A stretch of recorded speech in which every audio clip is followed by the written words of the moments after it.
At 72, Honky Tonk Man is still running his mouth, and people are still mad. Even in 2025, Wayne Farris keeps stirring up trouble with his outspoken interviews and convention appearances.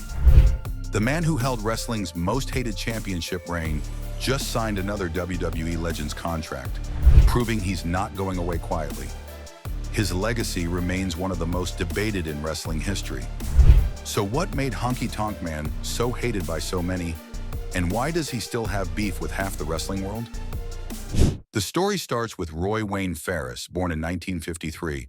He became the Honky Tonk Man, an Elvis impersonator who couldn't sing, dance, or play guitar. But that was the point. Fans didn't want some cheesy knockoff trying to be the king of rock and roll. When he first tried being a good guy, crowds rejected him completely. Everything changed when he turned into a villain. His over-the-top antics made him stick out, but not in a good way. He was pudgy, sleazy, and loud. Wrestling fans called him a no-talent hack. Critics said he was built like a jobber and looked skinny fat. His in-ring skills were terrible by most standards. But Honky Tonk Man knew exactly what he was doing. He studied the bad guys and perfected being hated. He didn't know how to be a good guy, so he embraced being the worst kind of heel. Fans seethed, booed, and got frustrated watching this coward hold on to championship gold. On June 13, 1987, Honky Tonk Man beat Ricky Steamboat for the Intercontinental Championship. He won by cheating, grabbing the ropes for leverage. That dirty victory started the longest and most hated title reign in the belt's history. For 454 days, Honky Tonk Man made wrestling fans miserable. He would weasel, cheat, and run away to keep his title. He gladly took losses and gave up winners' money if it meant staying champion. His cowardly tactics were designed to make people angry, and it worked perfectly. Wrestling experts say he lacked classic matches during his entire reign. The Intercontinental Championship was supposed to be the workhorse belt, showcasing great wrestling. Instead, Honky turned it into a symbol of undeserved success. He rarely won clean and constantly used disqualifications to escape defeat. Critics called him an absolute stiff who couldn't wrestle. Dave Meltzer gave his WrestleMania match against Jake Roberts just 2.5 stars. Fans and peers described him as not a very good wrestler.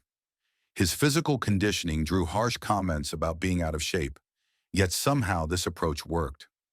People came to shows hoping to see him get beaten up. They cheered whoever faced him. Honky drew numbers because fans desperately wanted to see him lose.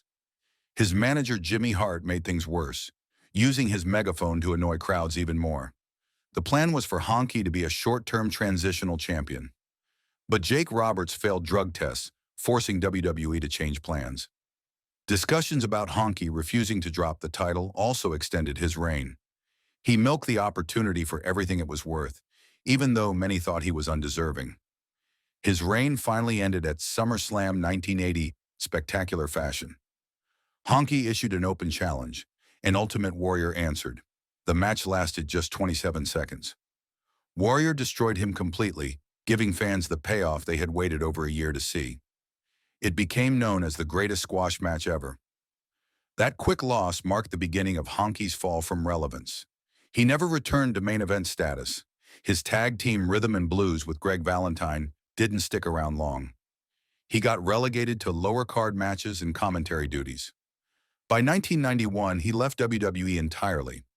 His post-wrestling career became just as controversial as his championship reign.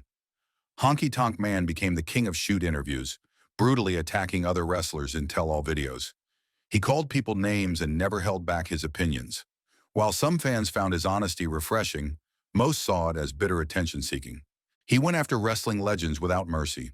Honky criticized Ric Flair for writing nonsense in his book, claiming Flair said he wouldn't have drawn money without Hulk Hogan. He complained about Flair using insider terms and commented on Flair's sexual harassment lawsuit, saying they should have fired him. When Bret Hart said he didn't like working with Honky because he didn't hit hard enough, Honky fired back viciously. He compared himself to Goldberg, who kicked Hart in the head and gave him a stroke. Critics called these comments prickish and said they came from a no-talent bum. Honky also feuded publicly with Mick Foley over a book incident involving Jake Roberts. He suggested Arn Anderson's problems came from partying with Ric Flair. His shoot interviews became legendary for their brutal honesty and personal attacks. Even family relationships suffered from his controversial nature.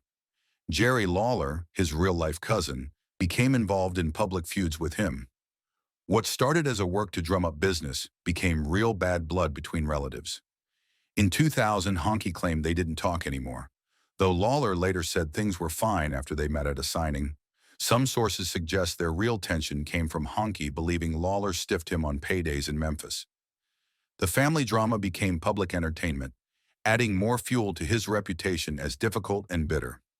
Honky's time in other wrestling companies didn't go smoothly either. He left Universal Wrestling Federation over pay disputes and trademark issues. His WCW run ended badly when he refused to lose to Johnny B. Bad without a contract. Eric Bischoff called firing Honky his favorite firing ever. Honky took it as an honor, saying it meant Bischoff was still thinking about him.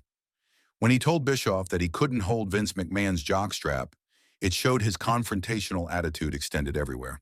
Honky claimed his controversial reputation was about business and survival, using controversy to stay relevant and make money. His returns to WWE were mostly unsuccessful. The rockabilly gimmick with Billy Gunn was short-lived and disliked even by Honky himself. His appearances in Royal Rumbles were brief and forgettable. A 2008 storyline with Santino Marella reminded fans of his record, but he lost by disqualification. Through all the controversies, Honky maintained that wrestling books omit and exaggerate facts. He positioned himself as a straight shooter, telling the truth while others lied. But his version of truth often involved personal attacks and bitter complaints about being undervalued. Despite his reputation problems, Honky's business sense kept him marketable. He understood that controversy creates cash, as Eric Bischoff famously said. His willingness to be hated, both in character and in real life, became his brand. Convention appearances and merchandise sales proved fans still wanted to see the man they loved to hate. The wrestling industry eventually recognized his impact, though it took decades. WWE inducted him into the Hall of Fame in 2019, with Jimmy Hart presenting him.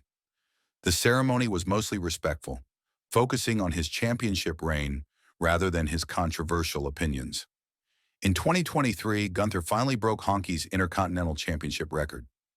But even losing that distinction didn't quiet him down. He signed a new WWE Legends contract in 2025, his third consecutive deal. At 72, he still appears at conventions, signs memorabilia, and gives interviews where he shares his unfiltered thoughts. Recent false death rumors reminded fans that Honky Tonk Man is very much alive and still talking. He continues participating in wrestling-related events and merchandise releases. WWE still profits from his image in video games, action figures, and throwback content. His legacy remains complicated and divisive. Wrestling purists dismiss him as untalented and undeserving.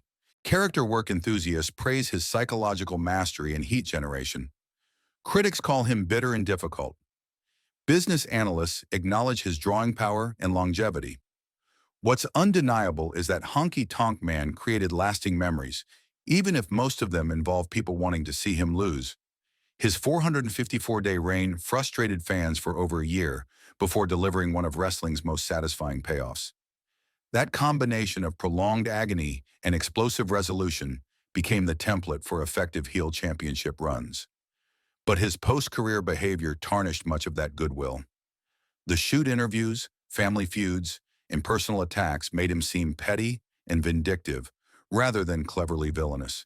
Instead of retiring gracefully, he kept stirring up controversy well past his prime. At 72, Honky Tonk Man shows no signs of changing his ways. He remains outspoken, opinionated, and willing to criticize anyone who questions his legacy. Whether that's admirable honesty or bitter attention, seeking depends on your perspective. The wrestling world continues debating his place in history. Was he a masterful heel who maximized limited talent, or was he an undeserving champion whose attitude problems overshadowed any positive contributions? The answer probably lies somewhere in between. One thing is certain: The Honky Tonk Man was never loved by wrestling fans or his peers. His championship reign frustrated audiences for over a year. His post-career interviews alienated fellow wrestlers and divided fans. His family relationships suffered from public feuds and business disputes. Maybe that's exactly how he wanted it. After all, being the most hated man in wrestling worked out pretty well for Wayne Farris. The Honky Tonk Man was never loved, and maybe that's exactly how he wanted it.